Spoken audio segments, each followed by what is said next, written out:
Okay, so here we are on the north side of the garage, and this is our electric meter. And we're still running at 200 amps, 240 volts. I know there's some discussion, but that's what's installed. This is our electric supply conduit. It's got a slip joint on it. That's a good thing. It's not the straightest I've ever seen, but it's not stressed. So this is our ground wire. We've got two grounds. We'll speak to that here in a little bit. So our main neutral is labeled. I'm gonna hate telling you this, okay? It irks me to no end, okay? But these aluminum cables coming into the house, okay? They do not have antioxidant paste on them. The Texas Real Estate Commission requires that I call that a deficiency. It's not required. L1 and L2 on this side are protected by a non-conductive cover.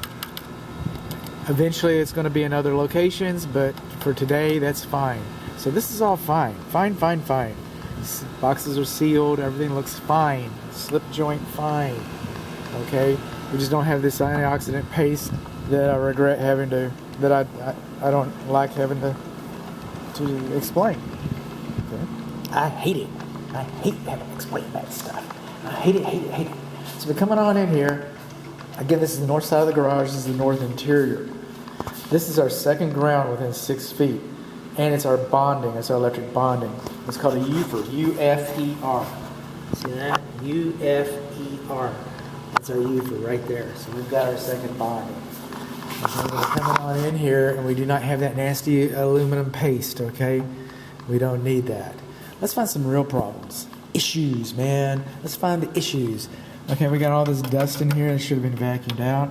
And then we got a gap in here more than 1/8 of an inch. See, this cabinet cover fits on top of the cabinet. All right, but it doesn't fit on top of the cabinet here. You can see the line. See that? So what happens if this cabinet melts down, there's nothing to keep the fire from whipping out the side of the box. This whole idea is this is supposed to seal it up. They used to call these dead front covers. Now they just call them covers. All right, don't take the, okay, well you called it dead front for some reason. So we got, no, they're not supposed to have a gap like that. What else, bud? Okay. I got questions, but, I tested all of these by pushing the buttons. This is GFCI for the clothes dryer. The kitchen range is gas.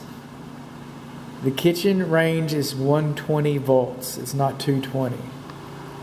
All the 120s are GFCI protected, so the kitchen range is GFCI protected. But I got one of these for the air handler, one of these for the condensing unit, clothes dryer. What's this 220 for? What is this 220 for? I have no idea what it's for. I might find an appliance in there. But if it's not the air conditioning, it's September, these will be required to be GFCI protected. But that's not when the permit was pulled. Okay? But if this is for anything else, okay, like the clothes dryer, for example, then that should be GFCI protected. But I just don't know what it's for. Because the labeling, which I really appreciate all this printed labeling, they come over here, AC number 1, furnace number 1. Okay, I get that. Furnace number 1. Well, we got 2 breakers for the furnace. Surge protector, electric dryer. I get that. Okay. What else, bud? Okay, well, we got stuff. Okay, on the clothes dryer, the one that is GFCI protected, we got a loose strand right there. And we got wires touching the cabinet cover.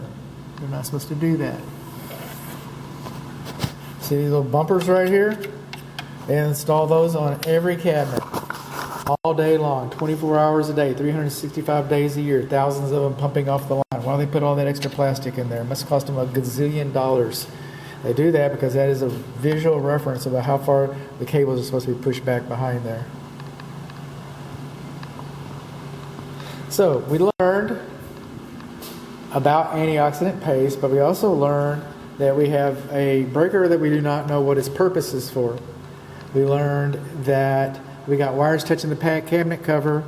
We learned that we've got a gap in our cabinet more than 1/8 of an inch. We learned those things. And we also learned how to spell UFER, U-F-E-R. And we learned that we got dust in the cabinet. And our bonding location is right there. All right? It's supposed to be on the cabinet somewhere. You could have a big freezer here or something. And really, any electrician that knows this neighborhood, he's going to be Johnny on the spot. He's going to know what you're talking about. He's going to know where this is. But if he doesn't have any experience or whatever, and you got a big ice chest sitting in front of here and all that stuff, well, then how they gonna know where your second bonding is?